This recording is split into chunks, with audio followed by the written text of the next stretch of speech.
The Great Divides, a Sunday series from the Christine Center in the Northwoods of Wisconsin. I'm Jean Faraca, and in this program, which happens to be the last in our series, we boldly set out across the divide between Jesus and Buddha and discover how much these two great religious leaders complement each other. Buddhism has been very much in the news in this last week because of the death of Thich Nhat Hanh at the age of 95 on January the 22nd. Thich Nhat Hanh, a Buddhist monk, credited perhaps only second to the Dalai Lama for bringing an awareness of Buddhism to the West. The British philosopher of history, Arnold Toynbee, once said, "The coming of Buddhism to the West may well prove to be the most important event of the 20th century."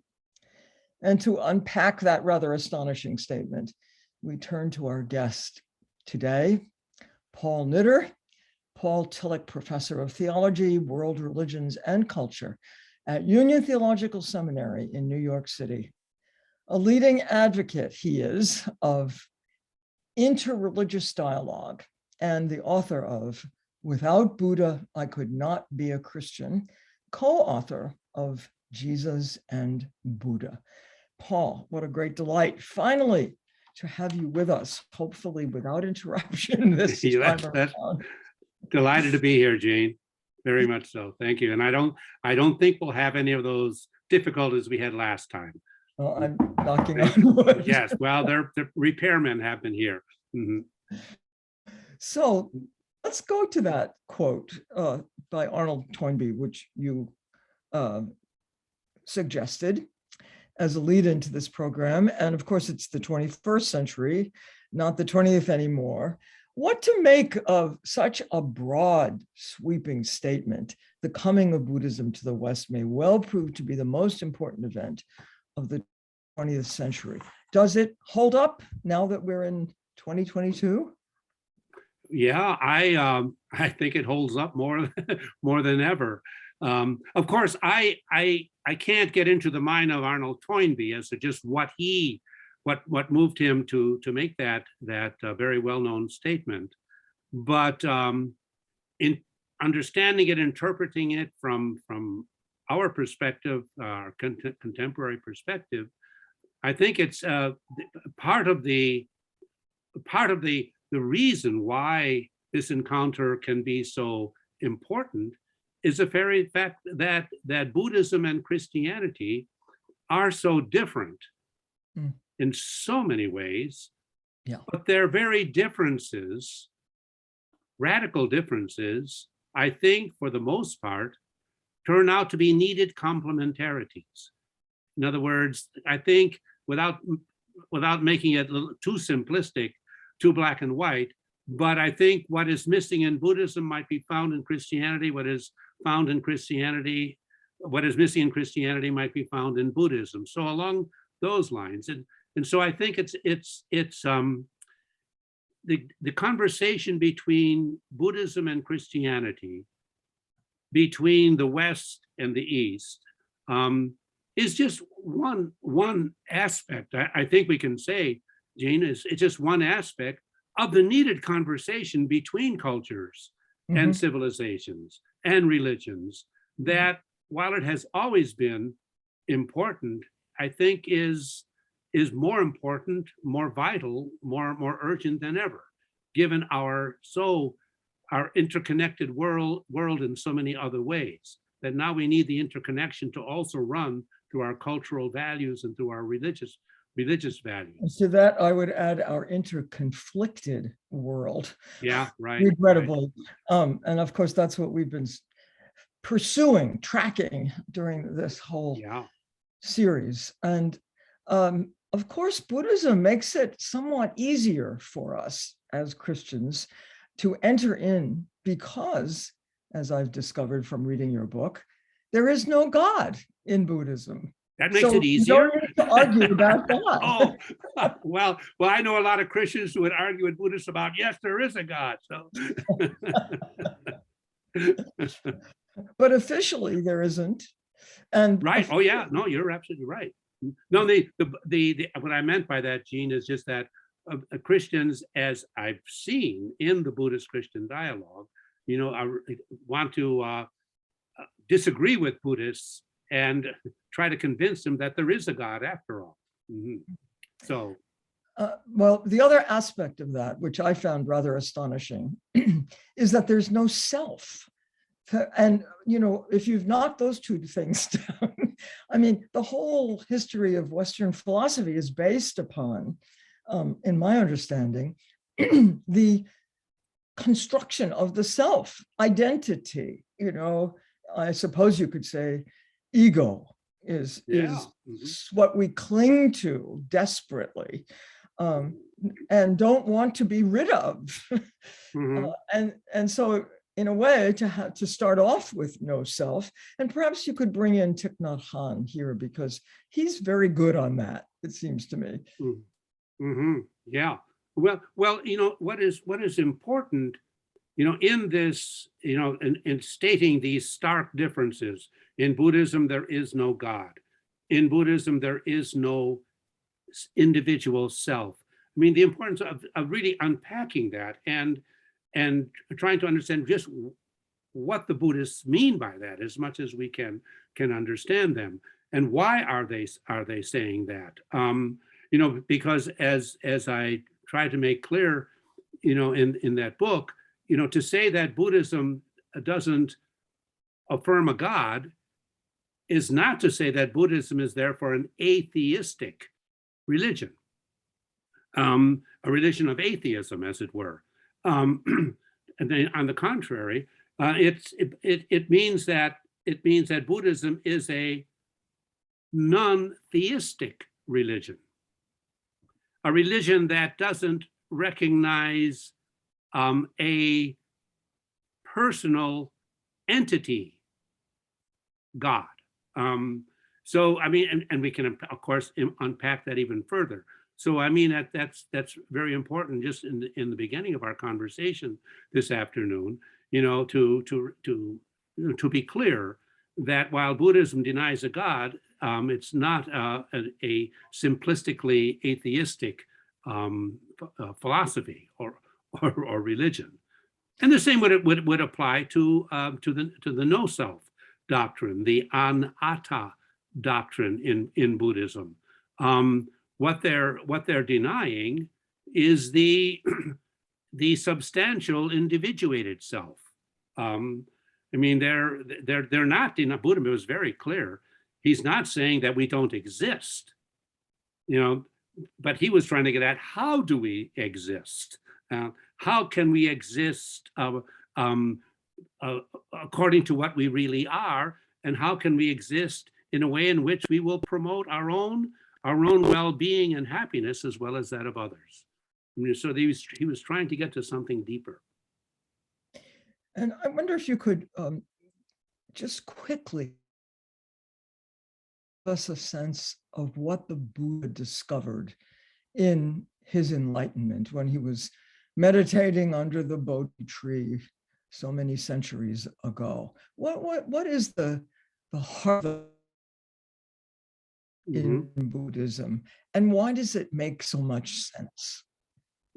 Well, to say what did he discover, he would, I think Gautama the Buddha would start out first of all and say, well, what it was is beyond words. It cannot be neatly, clearly, succinctly put into words. And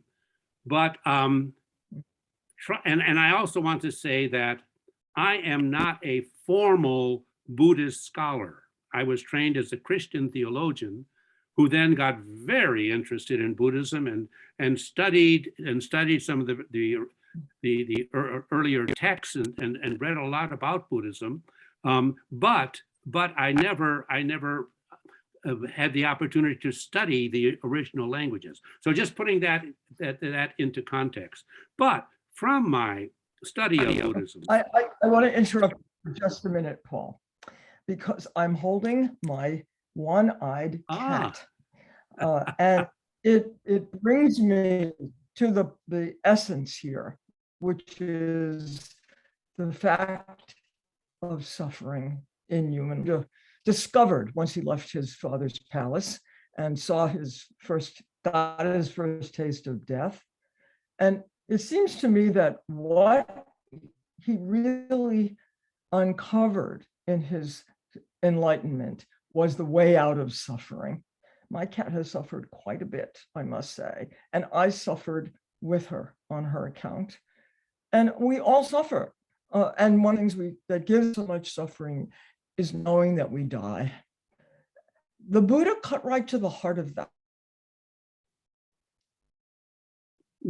Yeah, well, I'm sorry, Jean, I missed that last sentence. The Buddha cut right to the heart of suffering, our human suffering, the suffering of all creatures, the fact that we die and we suffer on the way. He gave us a pretty blueprint for how to deal with that. Mm-hmm. Yes, well, I mean, the Four Noble Truths, as you know, and which kind of embody the original preaching or sermon of the Buddha, was there is suffering in life. Suffering exists. Secondly, suffering is caused by the word that was used is tanha, and I'm told by experts and experts in the language in Pali and Sanskrit that tanha means clinging, grasping, wanting to possess. The third noble truth is if you want to stop suffering, which he called dukkha, then stop tanha, stop this grasping. And then the fourth noble truth is, and if you want to stop grasping, follow the Eightfold Path, which is the teachings of Buddha. So it's a pretty clearly laid out. But okay, that said, it's very important, but it may come through a little bit too neat or too easy, too clear. But too what? Clear. But why does tanha, grasping, cause dukkha, suffering? Well, and I think this gets us to what Buddha realized as he sat under the Bodhi tree in northern India, in what is today the town of Bodh Gaya. He realized that reality, the way things work, is, and again, the word he used is anicca, which means impermanent, ever changing, constantly on the move. And it's interchanging, constantly on the move, because it is all interrelated, all interconnected. So to exist is to be interconnected, is to be in relationship. And when a human being tries to grasp something, especially something that they want, he or she wants for themselves, they're not sinning. They're just doing something stupid. They're trying to stop the way things work. They're trying to stop the way reality functions. Which doesn't mean we shouldn't hold things. No, hold them, but don't grasp them.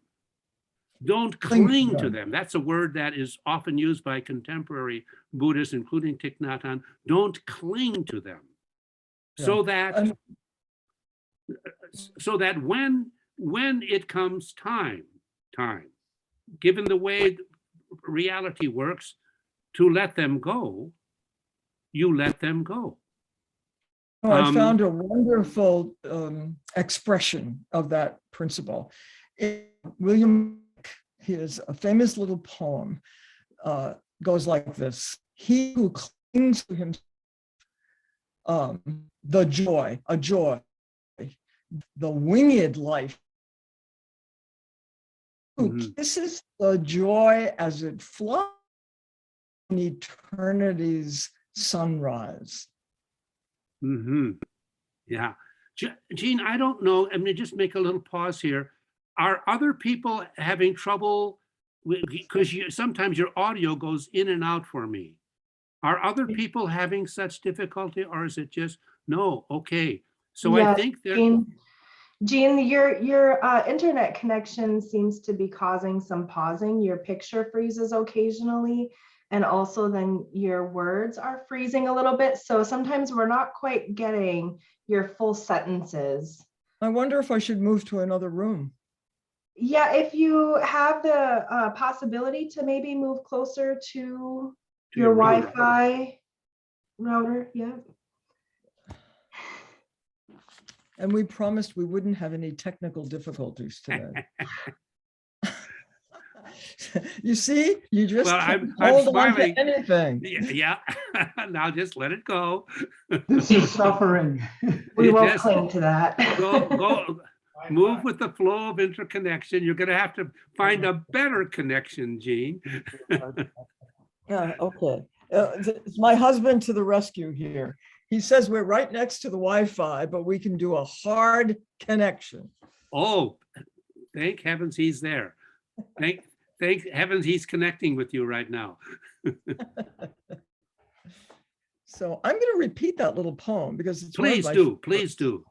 Yeah, it's William Blake. He who clings to himself a joy doth the winged life destroy. He who kisses the joy as it flies.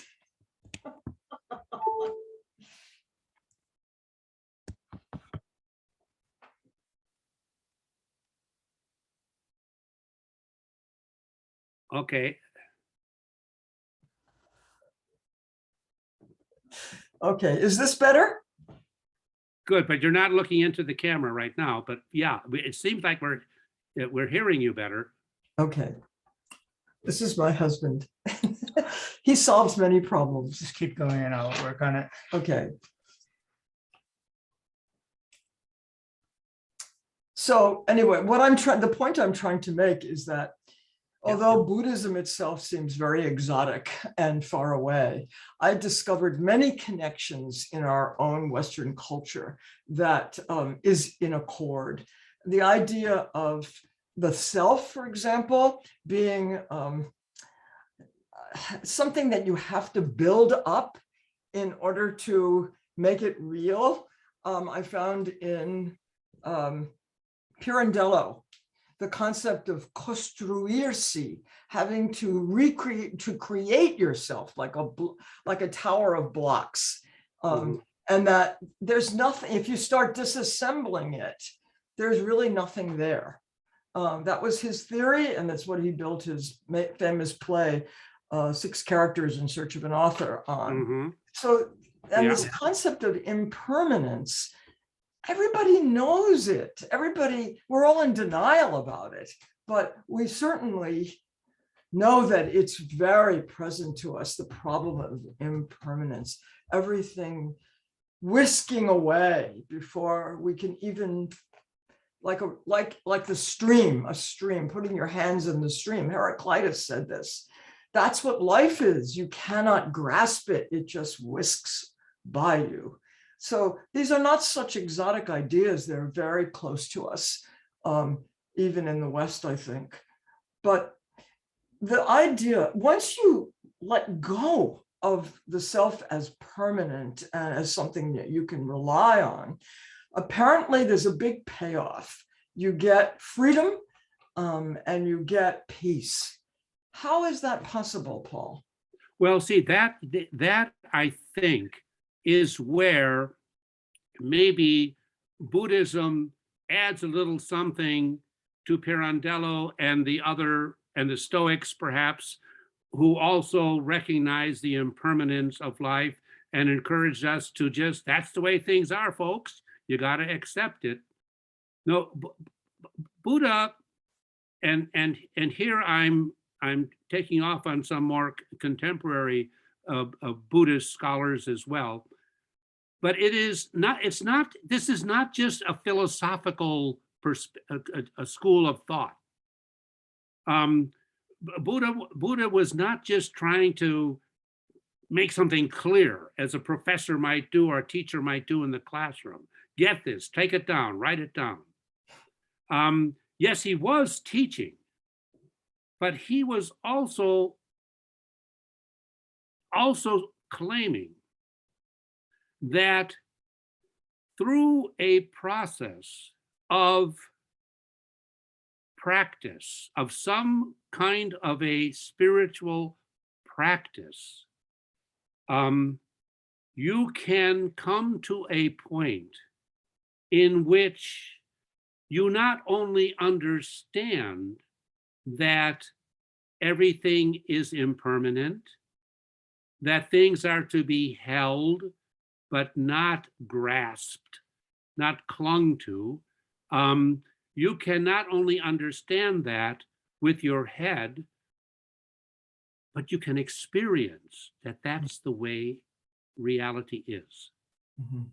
You can come to, and that's why he searched for so long, and that's why he eventually put himself under the Bodhi tree there in Bodh Gaya, and recognized that in order to know that this is true, he had to in some quiet his mind. Mhm. He had to get beyond our usual way, our usual conceptual, purely rational way of approaching reality and our life. We had to go through, we had to exercise ourselves. The word that Buddhists use is practice, your spiritual practice of some kind of what they came to call meditation, contemplation, where you quiet your rational mind, you let your thinking go, and you just let yourself be aware, almost aware Of awareness. of awareness, exactly. Aware of awareness, and it can happen. This is not just like a prescription. Do this and that will follow. But it can happen, and it does happen, Yeah, that and- we begin to become aware and become in touch with, and realize that we are already part of this vast, interconnected, dynamic process, which Thich Nhat Hanh, in our contemporary world, used an expression that you don't find that, literally in the Buddhist tradition. He called it, we become aware of all reality is interbeing. Yeah, and Interbeing. once that hard, fast sense of the identity based on ego starts to loosen up, then you feel more deeply connected to others through compassion, through empathy, and then your sense of self becomes part of this interbeing rather than something that's hard and fast and protected like the ego. And there's something really kind of very liberating about that. I mean, as a Catholic, I grew up with all kinds of Catholic education, and my understanding of the whole point of life was really to get to heaven. Yeah. And what I'm discovering in Buddhism, much to my relief, is that it's right here, right now, that we're supposed to be fully aware of being alive in this moment and being, here we are in our interbeing on this Sunday afternoon with at least 62 others of us who are all interested in this conversation. So we have that at least close at hand sense of interbeing. Mm-hmm. Yes. Mm-hmm. It's Right. not just me, myself, and I. Yes, and it as you said, it is not something. I mean, this Buddhist notion of it's here, as Thich Nhat Hanh especially, but Buddhist teachers, consistently talk, it's right here, the present moment, what's taking place now. That's where you find it, where you find you can find enlightenment, where you can find and realize and feel and be part of your interconnectedness. And So the enemy of that is the way we live, which is interrupted every 2 seconds, distracted every 3 seconds, pulled in so many different directions, focused so entirely for most of our lives on our careers, our children, our resume, everything, acquisition, on buying a home, furnishing it, and all the rest of it, which is taking us away from the present moment. but it need not, Gene, it need not. Okay. I mean, Buddha was, there's nothing wrong with writing your resume and trying to find a mortgage that you can handle, or trying to get into the right school, or passing that test. All of that, that's the interconnectedness. There's nothing wrong with it. I mean, it's that is interbeing. But how to participate in all of that, to be that and maintain in some way, you also this sense of, what should I say, this sense of groundedness, this sense of centeredness, this sense that there's this sense that whether I'm now washing the dishes, or whether I'm holding my wife's hand, we're going for a walk, that is part of, that is an expression of this larger interconnected reality that the Buddhists really didn't have a name for it. But I think and then Thich Nhat Hanh has said this, that one name that would seem to fit, that draws from Christian vocabulary, might be spirit. This pervading spirit, this pervading energy, this interconnecting energy that is part of our reality, and that we're expressing. We are expressing when we go about our lives. But in order to maintain both the action of our life, we, together with that centeredness, that groundedness, we do need some kind of regular practice. In other words, taking time where you devote yourself pretty much exclusively, to meditation or contemplation or prayer or going for walks, where you just let yourself walk and you're not thinking about it, and you're just enjoying the beauty of it. But we need to nurture that component of, we need contemplation in order that action may be life-giving action. Okay. And we need action to make sure that our contemplation is not removing us from life. Okay, so now let's look at where we are now in this country at this time. We've never been more divided. We're divided politically, we're divided culturally. We can't even agree on the importance of wearing masks or going to get vaccines.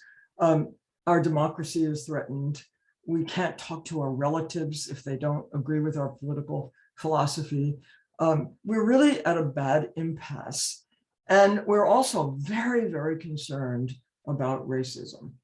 How does Buddhism help us navigate that impasse? Well, I think a number of things can be said here. And I feel very inadequate because so much can be said. But let me offer just a couple of suggestions of how Buddhism can can help. One is that when you or I, and I know you well enough to know that you and I are pretty much on the same political page. We agree, you know, I mean, just for instance, we agree that masks are important, for instance, and vaccination. But we have to, in confronting the reality that so many people seem to be doing things that we feel, you and I feel, are just so harmful, so wrong. I think what Buddhism would say, yes, they're doing these actions, but they are doing it not because they are bad, not because they're evil, not because they want to do evil or want to, it's because, and Buddhism, it's because they're not aware. Or it's because the word that Buddhists use or Buddha use is they're caught in avidya, they're caught in ignorance. That's the problem. We human beings don't really know for all kinds of reasons, but we don't really know who we are and how we can live in a way in which we can find happiness and well-being for ourselves and for others. We think we're individuals that have to find, you know, get what we need by making sure that someone else doesn't take it before we do. You know, we're caught in this sense of being individuals and in a kind of zero sum or dog eat dog relationship, and so we act this way because we're afraid. We're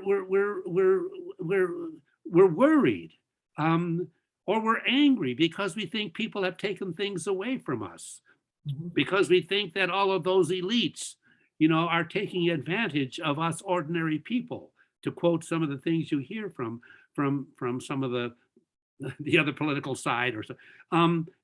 So they're not, in other words, Buddhism will say, listen, the person that you want to, you need to relate to is not evil.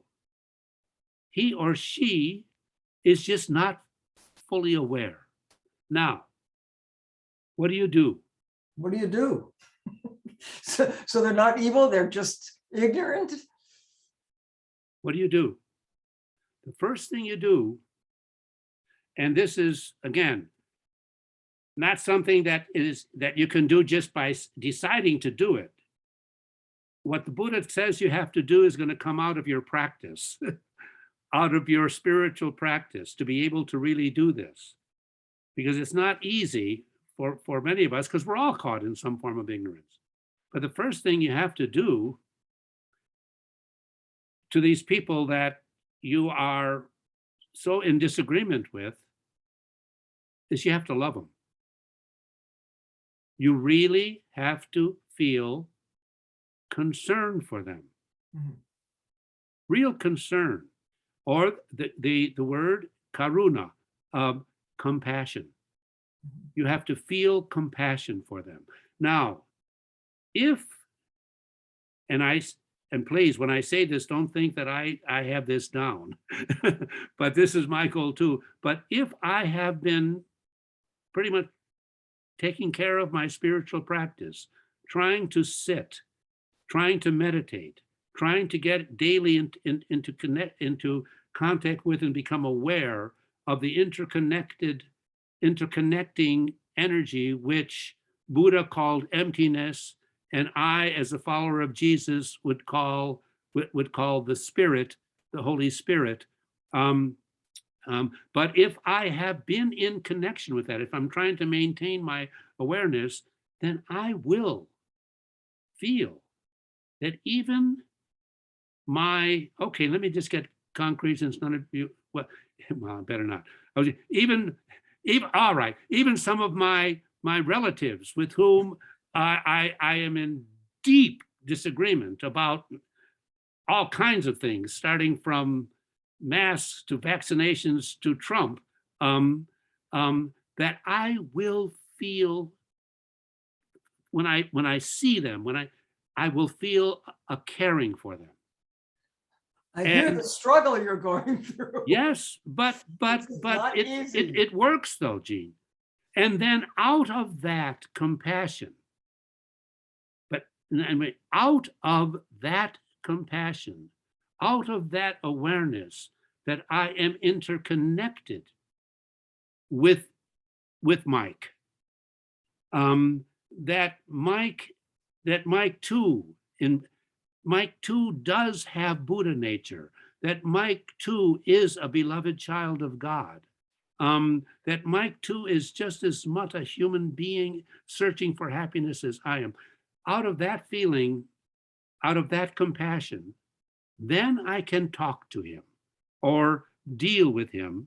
And I will have to deal with him in an honest way and try to talk about our differences, but and try to talk about why I think vaccinations are important or better. I mean, if I really care for him, if that's what's motivating me, my first action would be to my first engagement with him will be to ask, Mike, what are you afraid of? Why are you refusing, to be vaccinated or whatever it might be? My whole tone, I will be clear with him about where our differences are, but that clarity, what I say, will not be motivated because I think, Mike, you're wrong and I want to set you straight. No, I'm talking with you this way because I care about you, Mike, and I want you to be happy and I want you to be well. You see, it's this, and Buddhism in no way says we've got to confront our differences. We've got to confront the causes of suffering.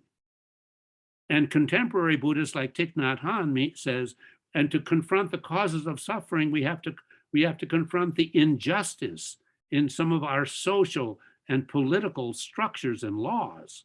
But we will always confront compassionately. It's interesting that Thich Nhat Hanh himself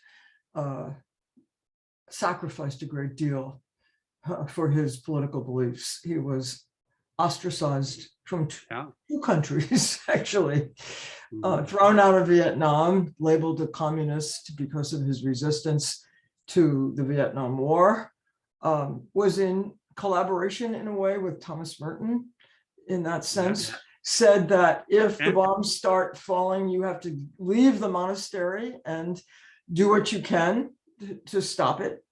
So he himself felt called to become an activist, and yet as a Buddhist, he refused to take sides. I mean, that's a conundrum. How do you become an activist, for example, in the cause of injustice, without taking sides, without pointing out what's wrong with the systemic racism or systemic inequality or systemic injustice? How do you not take sides?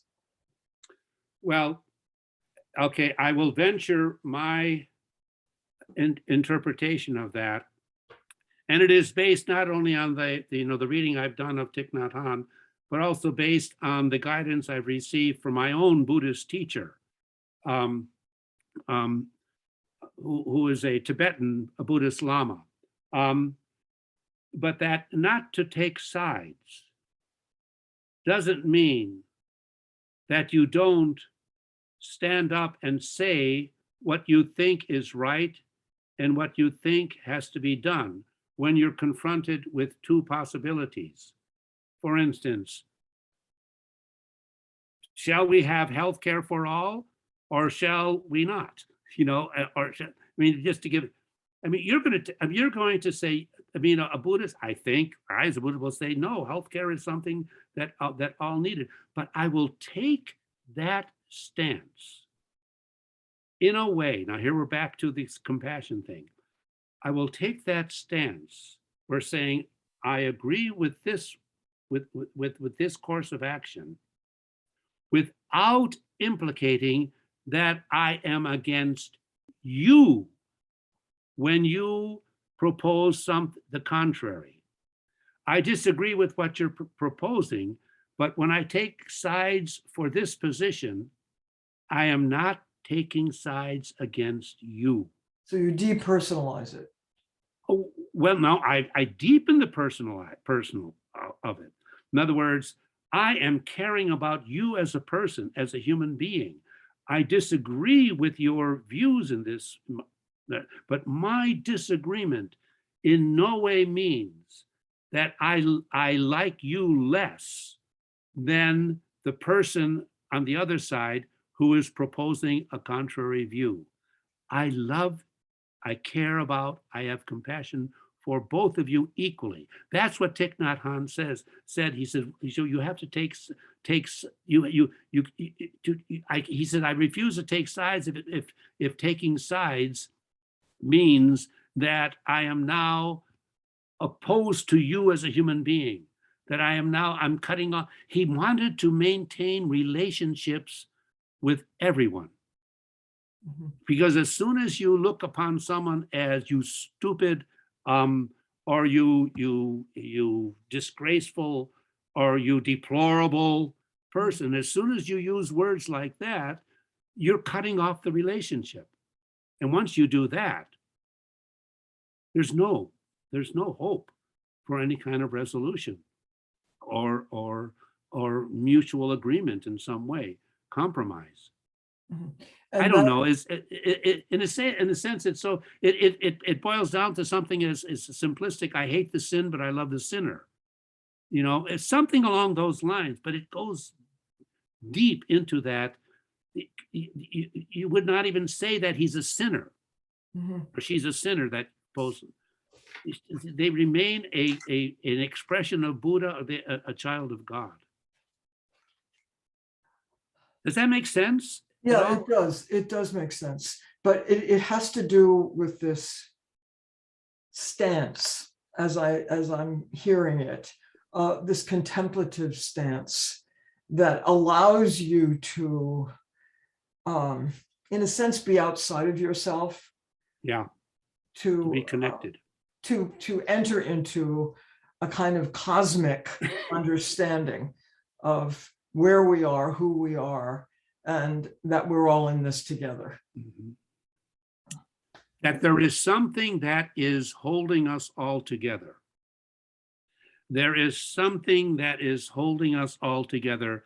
There is something of which all of us are a part. Now that sounds like more Christian language than Buddhist language, but I think talking that way, at least that's the way my Buddhist teacher talks, you know, and that something is, the Buddhists would say, it's beyond words. Mhm. And then they use silly words like it's empty, it's emptiness, or it's nothing, it's a no thing. I mean, but because for them it is a mysterious, ineffable, indescribable reality, but which is as real for them, which is as real, experientially real for them as it is impossible to put into words. We Christians, because we, like the Jews and the Muslims, we are people of the book. People of the We are- word. And people of the word, we need words. And I'd like to, and I would like to make a case also to Buddhists that Buddhists need words too. But anyway, and so, so we do need words like God or spirit or Shekinah, a presence. We will use words, you know, and the Buddhists will say, okay, but use your word. If you use your words, remember that you can't take them too seriously or you can't take them literally. Never believe that your word says everything about what you're trying to say. But we're getting beyond our perhaps our. But this is good, because now we've reached the point in our time together when we inviting others to join in with their own thoughts. Can we talk about thoughts? Yes, as long as you don't cling to them. Which wouldn't that be great in conversations if neither of us, or if whenever we're talking, when arguing with someone, if we would be as clear as what we're saying, as well as not and not clinging to what we're saying. In other words, always open to be corrected, always open to have our viewpoint expanded. Mhm. Valerie, can you let people know how they can join the conversation? And we hope that many of you will do that. Thank you, Jean. Thank you, Paul. Sure. Yes, everybody. So we're at the question, comment / thoughts time of our session now. And if you'd like to ask a question or share a comment with Paul and Jean, you can use the raise hand feature or submit your name to me through the chat, and I'll call on you in the order that you appear. To use the raise hand feature, for anyone who is unfamiliar, at the bottom of your screen, when you move your cursor, there is a button called reactions. When you click that, there will be an option to raise your hand, and the chat function is also at the bottom of your screen, and you can submit your name to me that way. All right, and so David McKee, you are first. You can unmute. Hello, Jean and Paul. Hi, David. Hi, David. Paul, I wonder if you could say a little bit about karuna, Buddhist compassion, in comparison to caritas, Christian love or charity. This is the old word we used to use. I'm not hearing much difference as you talk about Buddhist compassion, but I wonder if you might say a little bit about that and how are there any important distinctions to be made here, for either in conceptually or in practice? Yeah, thank you, David. You know, in one sense, just more, more terminologically or etymologically, charity, caritas, is the love that we would have for others, totally, generally, all encompassingly. Compassion, that this is perhaps, I don't know if this is helpful, but at least it's getting more to the exact meaning of words. And it's also something that my teacher stresses, that compassion is charity addressed to those who are suffering. It's a special form of that reaches out, especially to, and is aware of how other people are suffering. And you reach out in order to address them in their suffering. So it's a kind of a specified, a specific form of love. But in general, though, I think the two religions of Christianity and Buddhism are very similar in the way, on the one hand, Buddhism saying there is an essential relationship, a dynamic relationship between wisdom, prajna, and karuna, compassion. Wisdom is coming to be aware of who we are, of how we are all interconnected, how we are all sharing in Buddha nature, how there is this, in Thich Nhat Hanh's terminology, becoming aware, not just with our heads, with our hearts and feelings, that we interbe, we inter-are. As soon as that comes up, you are going to then be aware, you will feel naturally love and compassion for all the other entities, all sentient beings, as Buddha said, with whom you are connected. And also, the more that you can practice compassion, actually go out and love and care for others, that will enable you to become, to deepen your prajna, your wisdom, your awareness of your interconnectedness. Now, that Buddhist teaching, I think, is getting at the same point as what we hear in Christianity from Jesus. The first commandment is to love the Lord your God with your whole heart and mind and soul. But you can't have the first commandment without the second commandment, and love your neighbor as yourself. So in other words, loving God is wisdom, being we connect with God, and charity for others, being and loving your neighbor is compassion. I think the interrelatedness for both religions, I think, is pretty similar. Excuse me for being so long-winded. I'm remembering from our very first program, which was on inequality, and on the wonderful guest we had, whose name escapes me at the moment. Somebody will help me out with that. Sister Simone. Sister Simone Simone gave a wonderful example in that she was in dialogue with a bunch of people who were angry with her. And this one man talked about the whole political situation, blaming the elites for his children's lack of success in the workplace. And she right away understood that he was hurting. He was a Trump supporter, and he was hurting because his children were hurting. And she pointed that out to him and said, oh, you feel so bad because your son can't get a good job. And she completely deflated the anger and the conflict by reaching out to him, reaching through the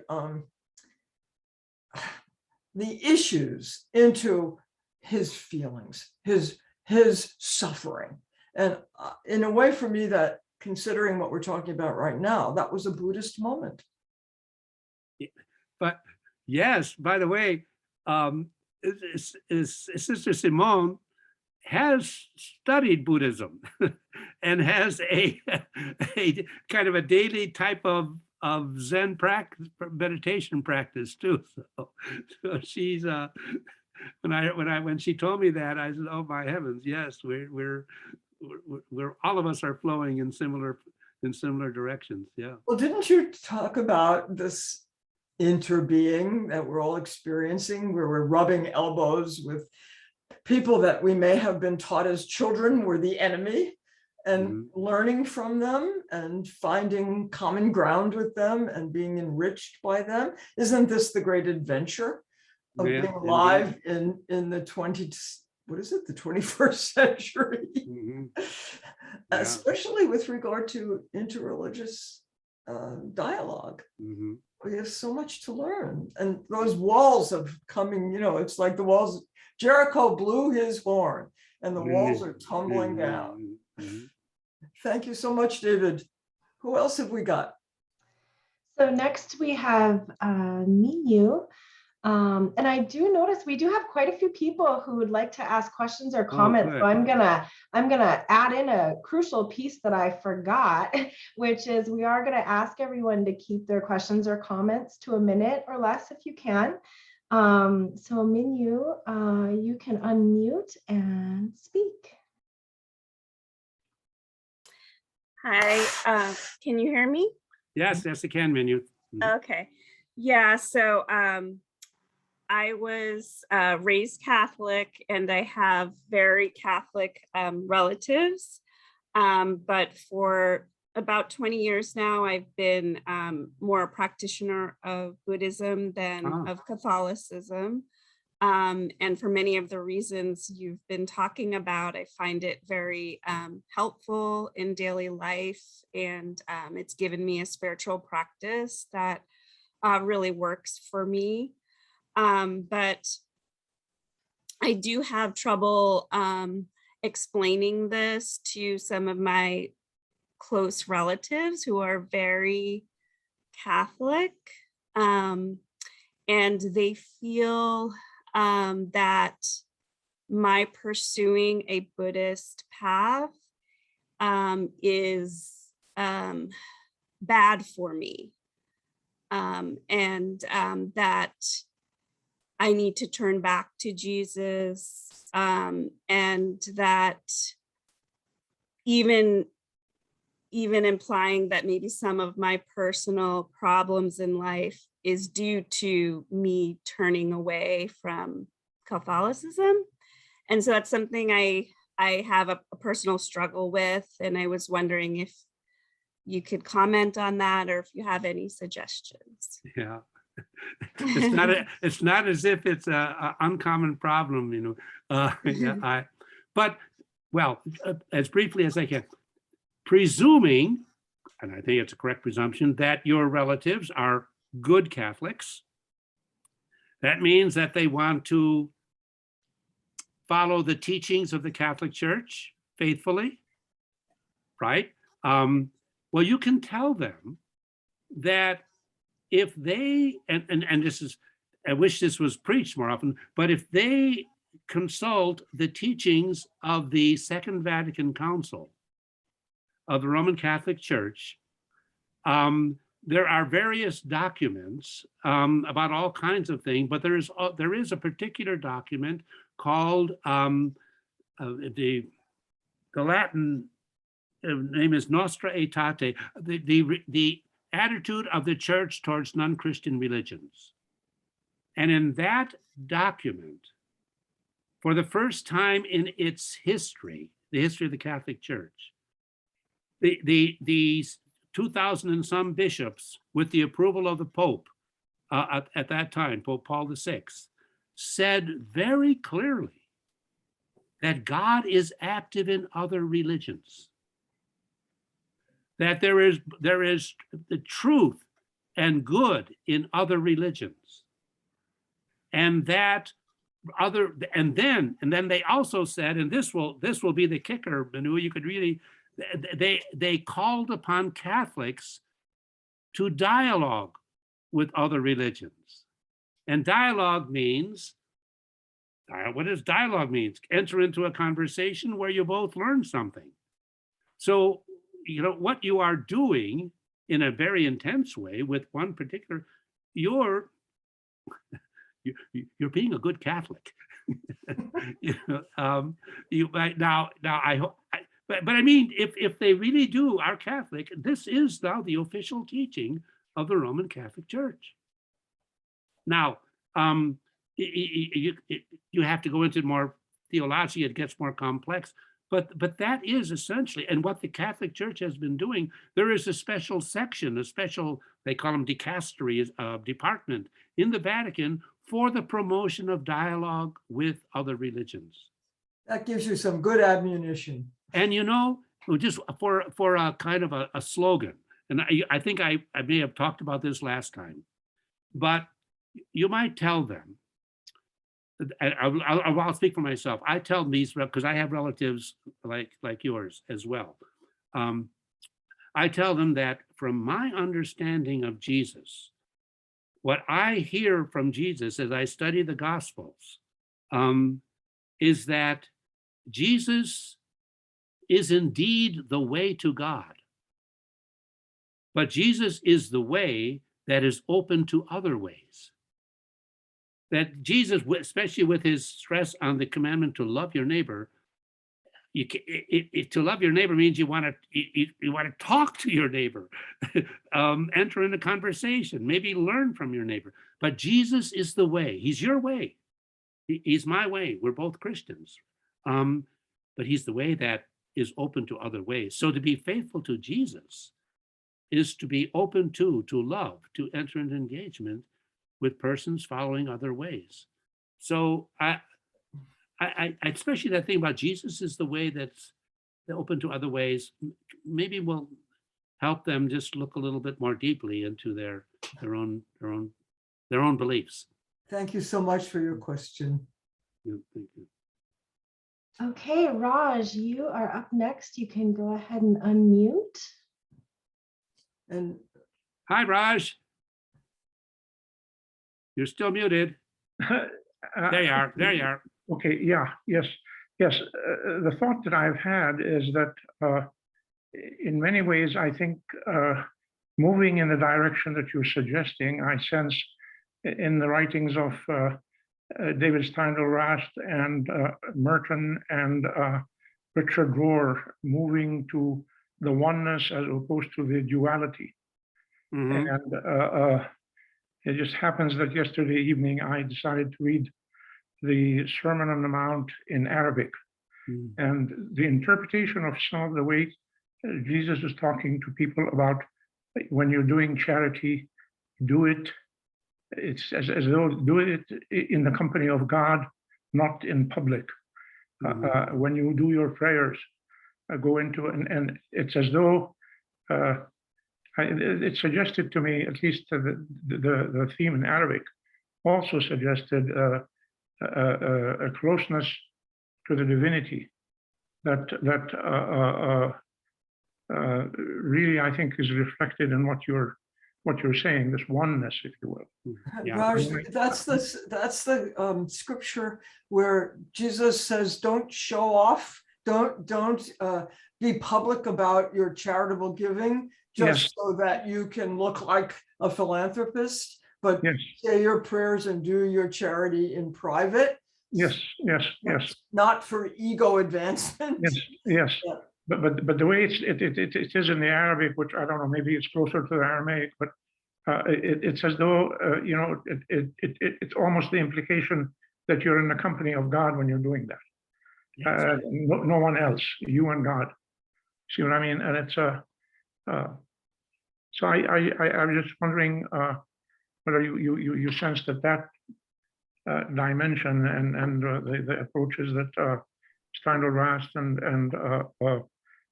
Merton and Richard Rohr are also are influenced, if you will, by this the dialogue with the Buddhist tradition that came after the Vatican. Yeah.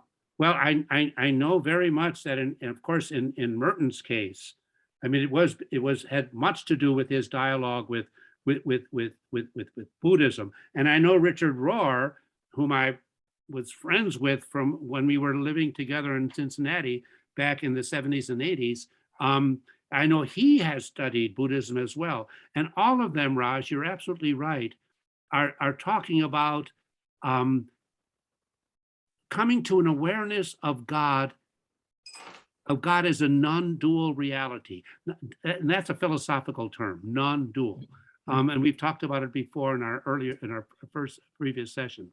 But and this is where I think religions like Buddhism and Hinduism, and Taoism, the Asian religions, can really offer us Christians, excuse me, not all of you are Christians, but I mean, offer Christians like me the opportunity, the incentive, the challenge to really come to a deeper awareness of what we say, that we are all united with God, we will be in heaven and we are now. What does that mean to be united with God? What does that mean? And the Buddhists, the Asians are saying it is such that we come to a realization that divinity, God, the mystery of being, what Jesus called Abba, and ourselves, our world, are not two, non-dual. They're not two reality, but neither are they one. Yes, yes. Neither this is not a mishmash of kind of a tapioca there is a unity and difference in which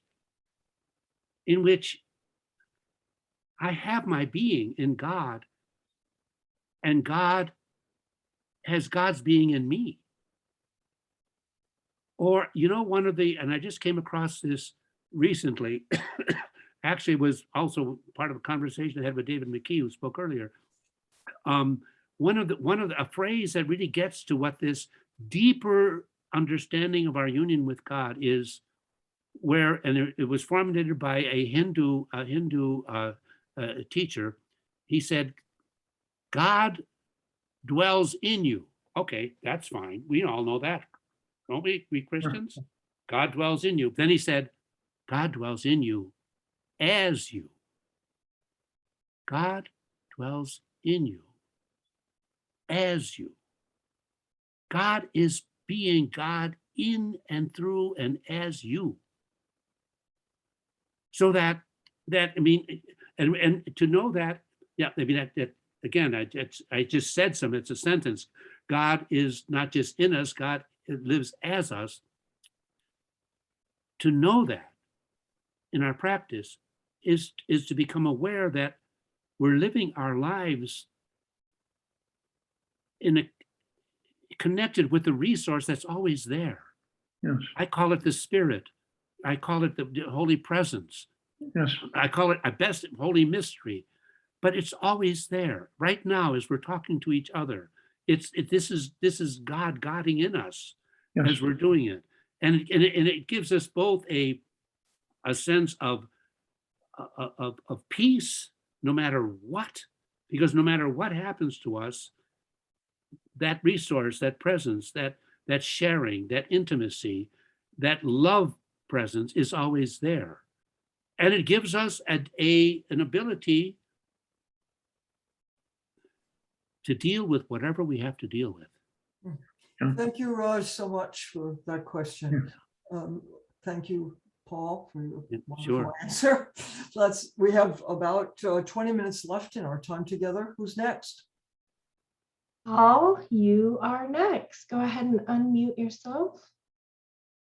Dear friends, my name is Paul Norton. I'm a spiritual director of a meditation center in Milwaukee in the Plum Oh. Village tradition.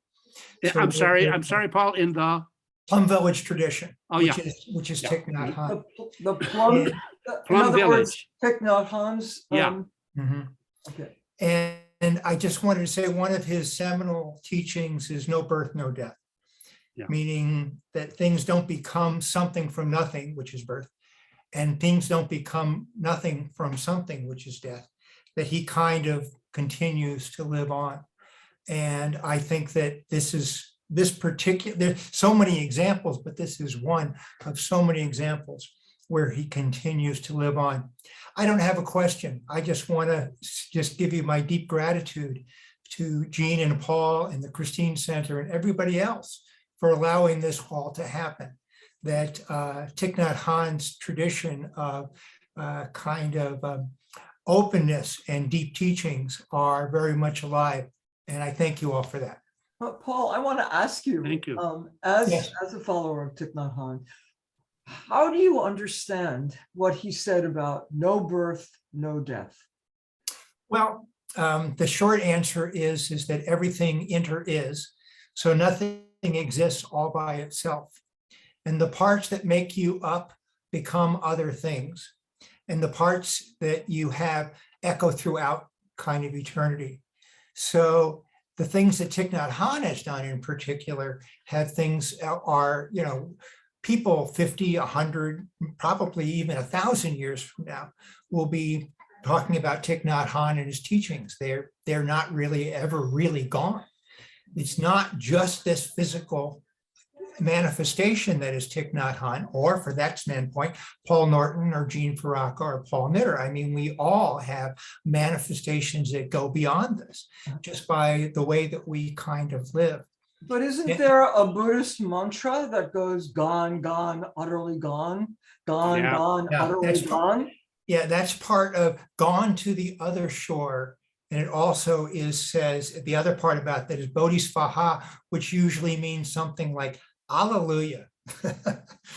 And that the passing over is not necessarily a disappearance.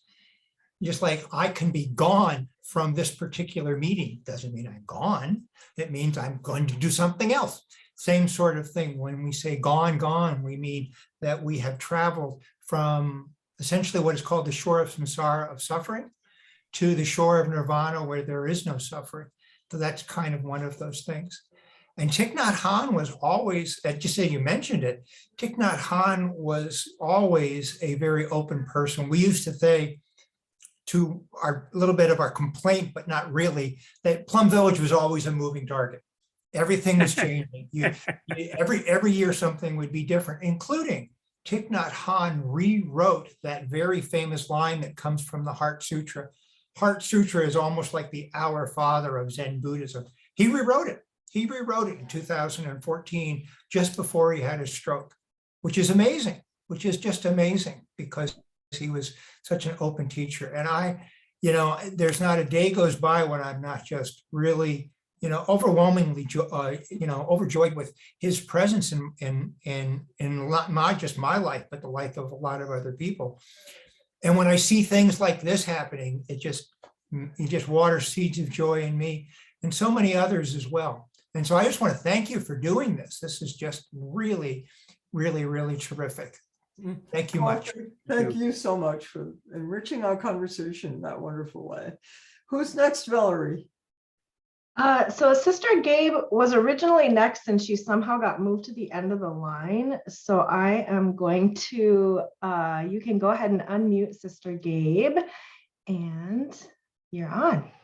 Okay, thanks so much. And Paul, Paul Norton, what I want to say is in direct resonance with what you just said. Thanks for this conversation, Jean and Paul Knitter. I mean, this is really a lovely opportunity and speaks to the evolution of human consciousness, really. Here we are speaking about Buddhism and Christianity with congeniality and with goodwill and with an open attitude. Really, this is a remarkable thing, probably possible only within the last 100 years or so. Yeah.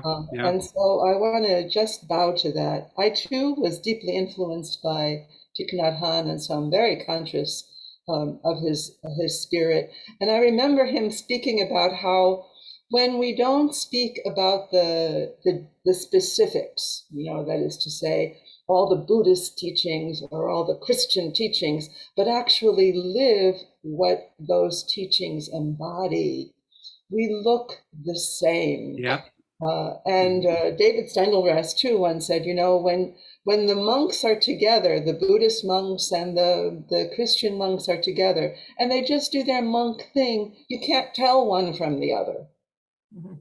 In their behavior, in their attitude, in their line, in the cafeteria line, so that the intuition about not clinging, the intuition about impermanence, the intuition about the primacy of love, all of those intuitions that get expressed culturally and theologically differently are alive and embodied in this spirit that in Christianity we call Christ, and in the Buddhist world we call the Buddha nature.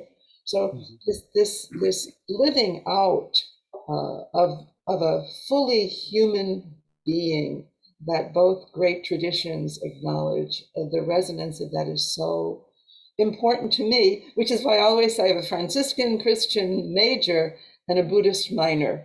And that's how I come to my work at the Christine Center, and really so happy to be part of it. I never think of you as minor in any way. But again, thank you very much, Gina and Paul. Thank you, Thank you, sister. I want to say too that being exposed to Buddhism in this cursory way has really humbled me, because I had some very strong and absolutely unfounded ideas about Buddhism before we initiated all of this. And I got to read a little bit of Thich Nhat Hanh. I was so impressed with the practical nature of Buddhism, the way it spoke to the things we really struggle with on a daily basis, difficult emotions, fears, anguish, and how to deal with all of that.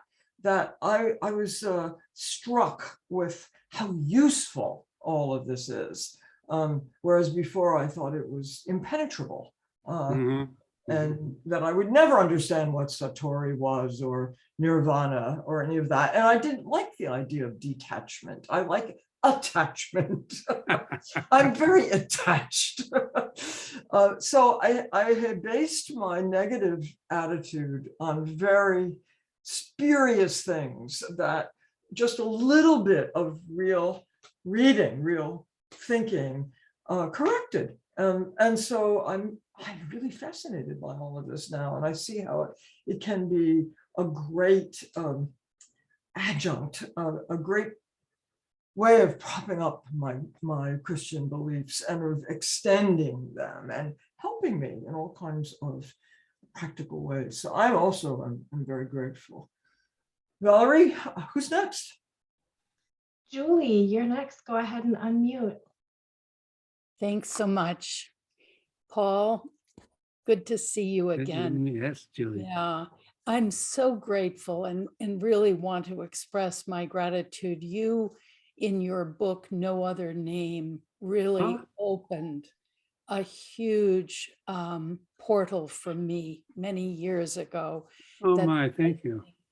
Well, yes, and that led me to have more energy and freedom to look at what I was already experiencing in my own spiritual practice as a Catholic Christian, of understanding that some of the great sentences that I knew by heart, like, Father, forgive them, they know not what they do, or the one in whom we live and move and have our being, or the powerful metaphor that Paul gave us of the body of Christ, that all members.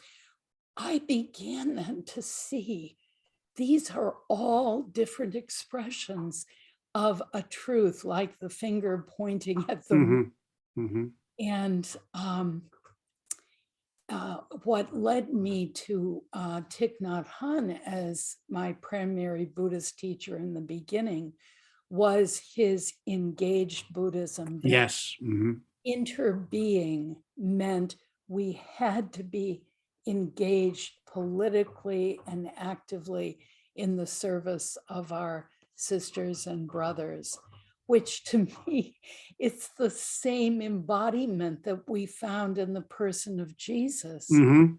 And the belief that many of us share that in his passage through death, he became the Christ, which is the essential teaching, as I understand it, of Thich Nhat Hanh giving his disciples at the end, that was so beautifully celebrated this past week in the continuance, the continuation. And it's in us, it's in those of us who are gathered here, and we need not fear. It won't die, it will just keep growing. So thank you so much for your scholarship and your effort at spreading the word through your practice and the way you have engaged so non-violently in moving the light forward, Paul. Really deeply, deeply appreciative. How beautifully said. Thank you so very much. Thank you, Julie. Yeah. Paul, one thing we haven't touched on, which was just really brought up indirectly, was Thich Nhat Hanh's connection with Martin Luther King Jr., who they both were Nobel Prize winners, and Martin Luther King recommended Thich Nhat Hanh to the Nobel Committee. The nonviolence, of course, is what connects them. What else? Is there anything else important to say about that connection, especially since we're just had Martin Luther King celebration, and because racism has become such a sore thumb among us right now? Can you speak to that? Really, I don't know if I can, in terms of what more be in regard to the relationship between Thich Nhat Hanh and Martin Luther King Jr. I think it was, I mean, the relationship was more what King learned from and saw in Thich Nhat Hanh, that came as a confirmation. His And I presence. don't know other people who know Thich Nhat Hanh better than I. I mean, I would imagine, that what Thich Nhat Hanh may have also seen more clearly, more deeply from his engagement with Martin Luther King Jr. was that just how much racism is an expression of the clinging that results from ignorance. I mean, clinging to one's identity, and in other words, to preserve my identity, I have to make sure that you are subordinated to me. I mean, I think how racism is part of dukkha, of the suffering that and how white supremacy now so pervades the world in terms of what is at the root of so much injustice today. But I don't know, maybe others who know Thich Nhat Hanh better might be able to, to add to you, to respond to your question about how they enrich each other. Thank you, Paul. Valerie? Tom, you are next. Go ahead and unmute. Jane and Paul, again, I'll reiterate, thank you so much for this discussion. I want to take the needed complementarity issue to maybe a different level. My sense as a person who had 12 years of Catholic education and decades of Buddhist meditation, that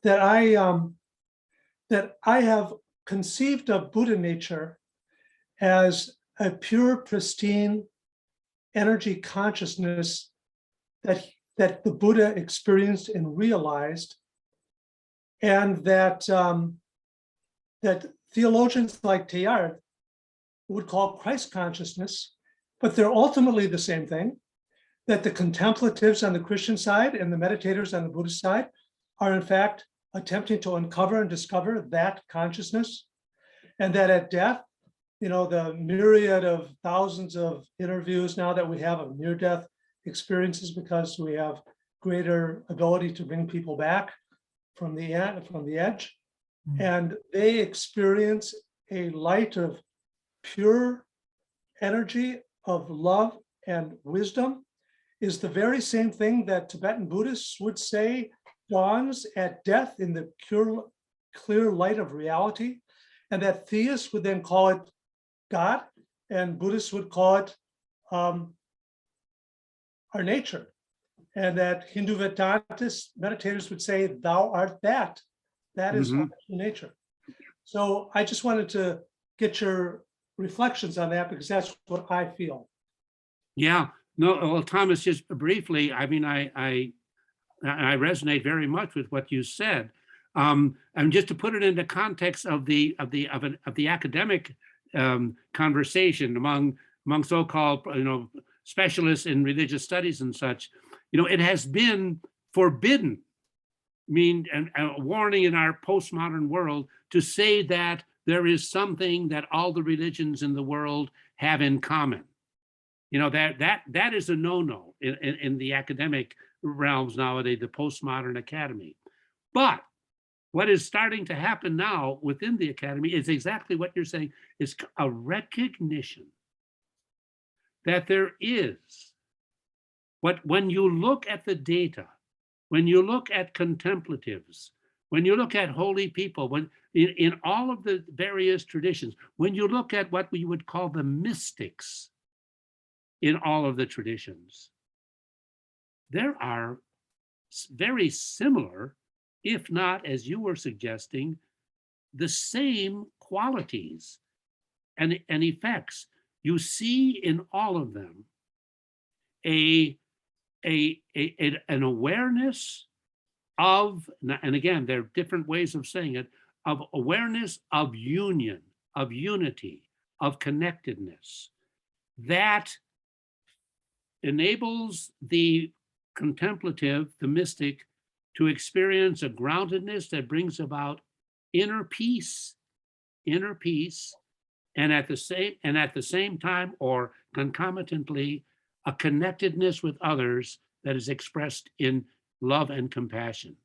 So inner groundedness in peace, outer connectedness in love is a dare I say, a universal phenomenon within all. And so therefore this is where Thomas Merton, towards the end of his life, especially stressed that this is where we have to begin the meeting, the conversation among religions on the contemplative level.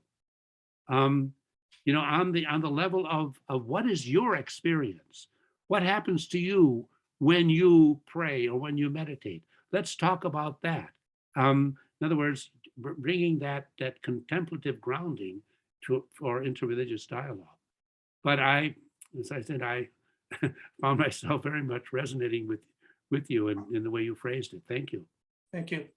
Thank you, Tom. Valerie, my watch says it's 2:30. Do we have a wrap? Well, it's 2:27, so there's 3 minutes if you want to do one more, or if you want to wrap it up, you guys let me know. Okay, we have time for one more question. Yeah. Okay, Deb, you are next. Go ahead and unmute. I just have a question. Going from I'm a Christian, I'm raised Christian. Buddhism I've been very interested and influenced by it. I don't have a problem. I don't have a problem combining the two in some way. And I love how this has been the perspective that we've talked about today. I'm just wondering about I feel like the pushback from Christians is the question of does following or believing or listening to other religions diminish the role of Jesus for Christians? I am the way, the truth, and the light. That's a zinger. Yeah, just kind of on the other side of. Thanks for that.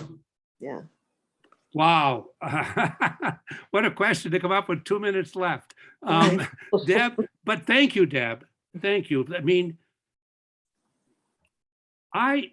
the question of, now this, the question for Christians on how to understand Jesus the Christ, how to understand what has been called the uniqueness of Jesus the Christ. I think, and not just I, but many Christians here, is one of the most important key questions that are facing Christianity today, that we are challenged. And time is limited, so I'll just state this as briefly as I can.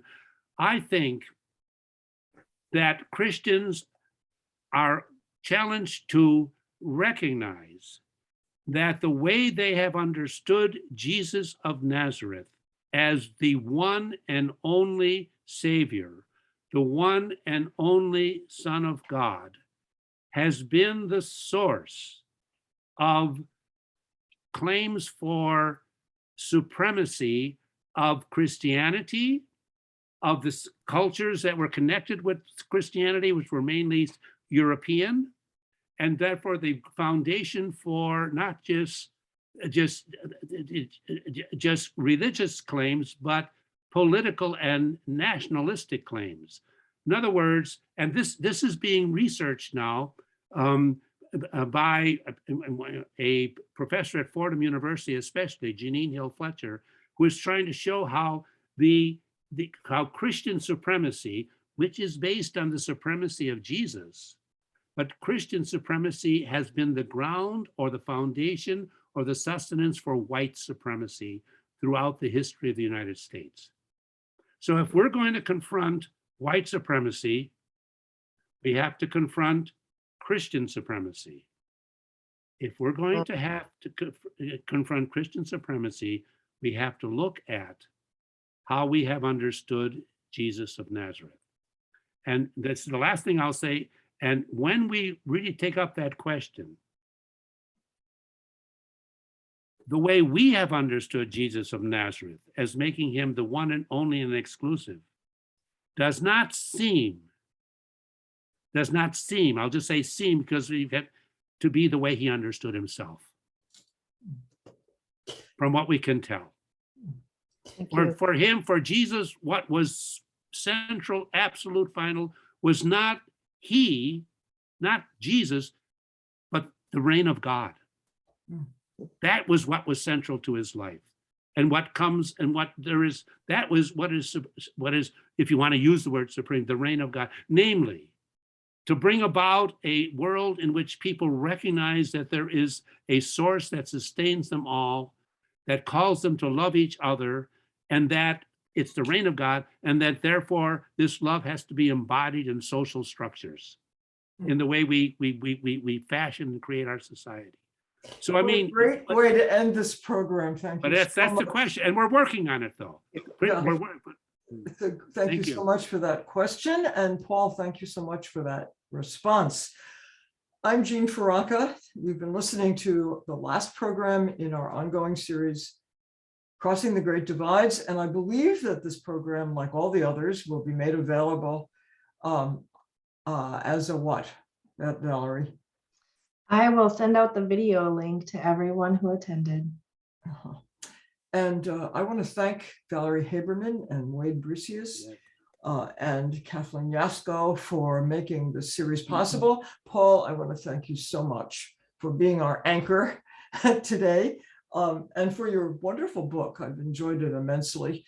Without Buddha, I would not be, without Buddhism, I would not be a Christian. Paul is the Paul Tillich Professor of Theology, World Religions and Culture at Union Theological Seminary. And he's also a co-author of Jesus and Buddha. And I believe that Thich Nhat Hanh has a book by the same title, Jesus and Buddha. I'm going to look into that. I've learned a lot from this great adventure, this great journey. It's been a privilege to be the host of this series. And I so appreciate the Christine Center's indulgence in letting us carry on in this way. Bless you all, and thank you so much for your participation. Thank you, Jean, and thank you all, every one of you. Really greatly appreciated. Thank you. Yes, and I would like to say on behalf of the Christine Center, thank you to Paul and Jean, especially thank you for hosting this series. You've brought in these people that have opened our hearts and our minds, and these discussions are so vital, and we are so grateful for all that you have offered. And Paul, likewise, thank you for coming back a second time and sharing with us your wisdom. Many blessings, everyone. Thank you.